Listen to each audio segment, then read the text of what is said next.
আসসালামু আলাইকুম। যার পড়ানায় অবাক হলাম, বিস্মিত হলাম।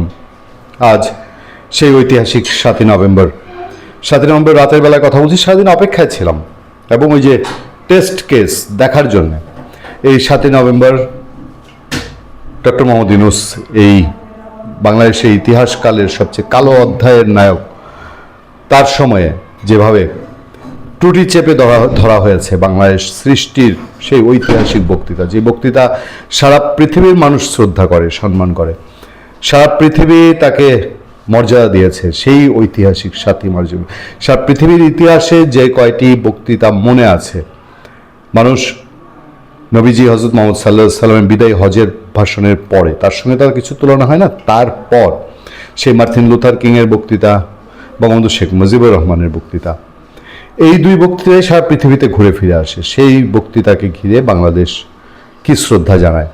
ডক্টর ইউনূসের সবচেয়ে বড় ভয় ছিল এই বঙ্গবন্ধু শেখ। সে আওয়ামী লীগের উপর স্টিম রোলারটা চালিয়েছে, সে জানতো এই বাংলাদেশ যতদিন বেঁচে আছে শেখ মুজিবুর রহমান এই নামটা মুছে ফেলা যাবে না। এই বাংলাদেশ যতদিন বেঁচে আছে বঙ্গবন্ধু শেখ মুজিবুর রহমানের স্মৃতি বিজড়িত 32 নম্বর যতই বুলডোজার দিয়ে গুড়িয়ে দেওয়া হোক, যতই জ্বালিয়ে দেওয়া হোক, যতই ছারখার করে দেওয়া হোক, বাংলাদেশের মানুষের যতদিন বাঙালি আছে ততদিন তার মন থেকে পুরোপুরি মুছে ফেলা যাবে না। এবং এই ইউনূস সরকারের সময়ের শেষ 15 আগস্টে বাংলাদেশের মানুষ, বাংলাদেশের পথে প্রান্তরের মানুষ, সাধারণ খেটে খাওয়া মানুষ এটা প্রমাণ করে দিয়েছে।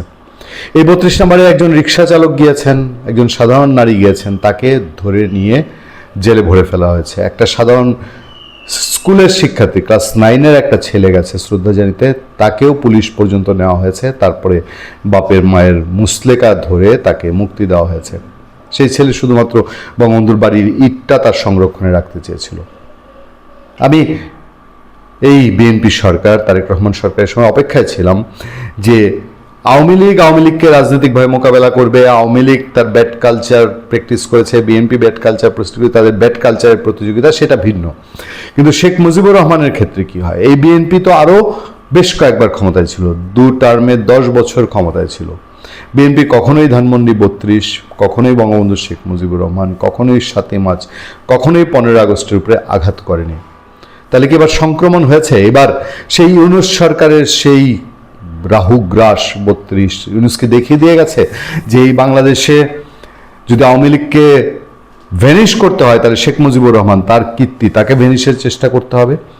এই 32 নম্বরে তো আমরা স্লোগান শুনেছি গত 15 আগস্টে যে তারেক রহমান তোমাকে কথা দিলাম, 32 নম্বর দখল নিলাম।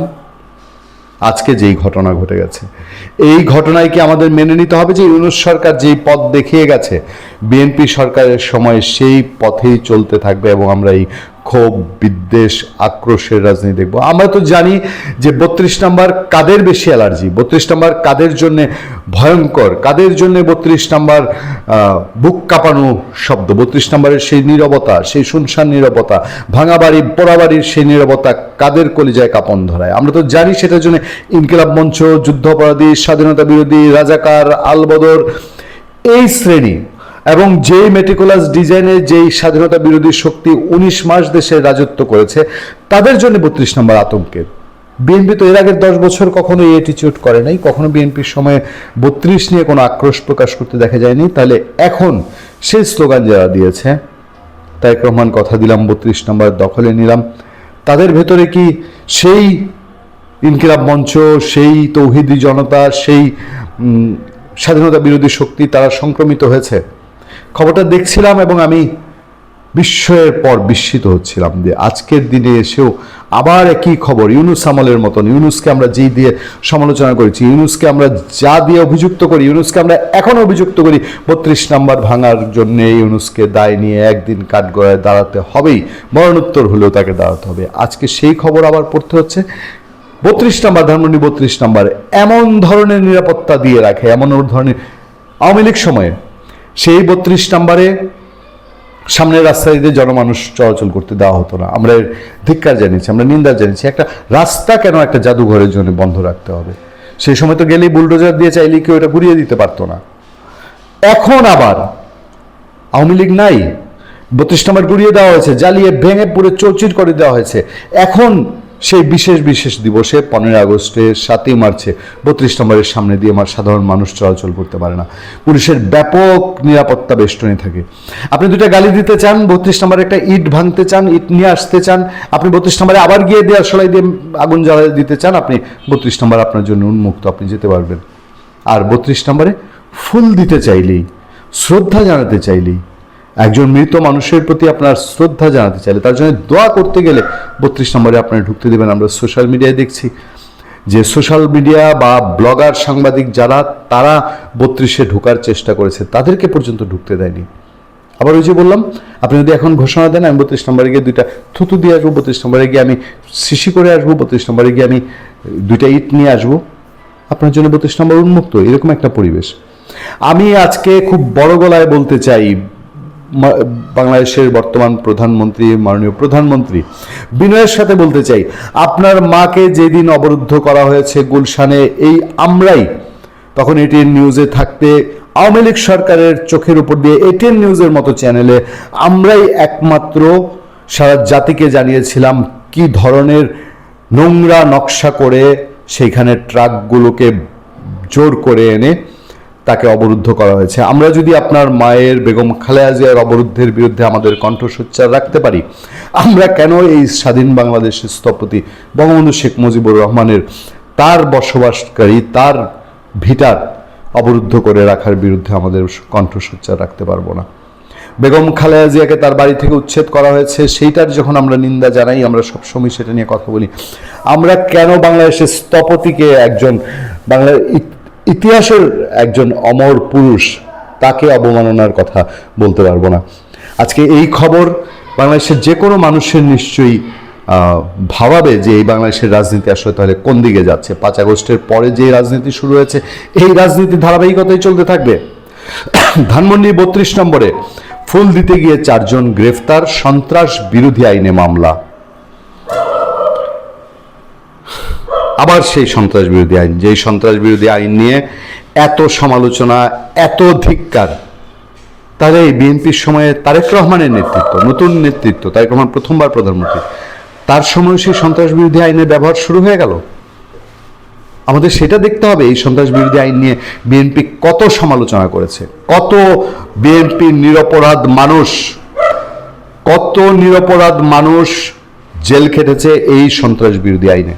সেই সন্ত্রাস বিরোধী আইন বিএনপির মাস পার হলো না, বিএনপি আবার সেই সন্ত্রাস বিরোধী আইনের প্র্যাকটিস শুরু করলো।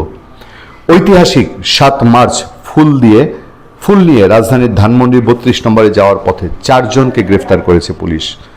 তাদের বিরুদ্ধে মামলা হয়েছে সন্ত্রাস বিরোধী আইনে।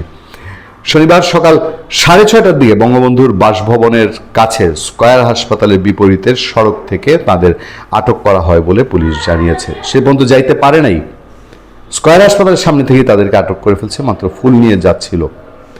একটা পরিবর্তন লক্ষ্য করছি, আমি প্রথম আলো থেকে পড়ছি। প্রথম আলো ইউনূস আমলে বঙ্গবন্ধু শব্দটাও ব্যবহার করতো না, তারাও শেখ মুজিব ব্যবহার করত। এবং কলাবাগান থানার ভারপ্রাপ্ত কর্মকর্তা ওসি মোহাম্মদ ফজলে আশিক তিনি বলছেন, গ্রেফতার ব্যক্তিরা হাতে ফুল নিয়ে মিছিল করতে করতে ধানমন্ডি 32 নম্বরে যাচ্ছিলেন। এ সময় স্কয়ার হাসপাতালের বিপরীতের সড়ক থেকে 4 জনকে আটক করা হয়। সন্ত্রাস বিরোধী আইনে মামলা দিয়ে তাদের আদালতে পাঠানো হয়েছে। থানা সূত্রে জানা যায়, ওই মিছিলে 10-15 জন ছিলেন, তাদের হাতে ছিল ফুলের মালা। পুলিশের উপস্থিতি টের পেয়ে মিছিলটি ছত্রভঙ্গ হয়ে যায়। এ সময় 4 জনকে আটক করা হয়, তাদের মধ্যে 3 জন নারী ও 1 জন পুরুষ। ঐতিহাসিক 7 মার্চ উপলক্ষে কার্যক্রম নিষিদ্ধ আওয়ামী লীগ কর্মসূচি ঘোষণা করেছিল, তবে গ্রেফতার ব্যক্তিরা আওয়ামী লীগের কিংবা দলটির নিষিদ্ধ সহযোগী সংগঠনের কোনটিতে যুক্ত কিনা তা নিশ্চিত হওয়া যায়নি। 71 সালের 7ই মার্চ বঙ্গবন্ধু শেখ মুজিবুর রহমান বর্তমান সোহরাওয়ার্দী উদ্যানে ঐতিহাসিক ভাষণে বলেছিলেন, এবারের সংগ্রাম আমাদের মুক্তির সংগ্রাম, এবারের সংগ্রাম আমাদের স্বাধীনতার সংগ্রাম। স্বাধীনতার আনুষ্ঠানিক ঘোষণা তার 2 সপ্তাহ পর 26 মার্চ এলো। তার সেই ভাষণেই ছিল স্বাধীনতার দিক নির্দেশনা। প্রথম আলো দীর্ঘ 2 বছর বিরতি দিয়ে এই শব্দগুলো লিখেছে, কিন্তু এই শব্দগুলো আড়ালে যেই রিপোর্ট, যে খবর, নিশ্চয়ই বাংলাদেশের মানুষকে আবার ভাবাবে যে 71-এর এবং একটা সাধারণ মানুষও সেখানে যাবে কিনা, সেই ভাবনা, একজন সাধারণ মানুষ বঙ্গবন্ধুর প্রতি শ্রদ্ধা জানাতে পারবে কিনা, এবং বিএনপি কি সেই ইউনূস আমলের তরিকা নিয়েই চলবে কিনা। ভালো থাকবেন, সুস্থ থাকবেন। আপনার সাথে আমি আতিক রহমান, পূর্ণিয়া।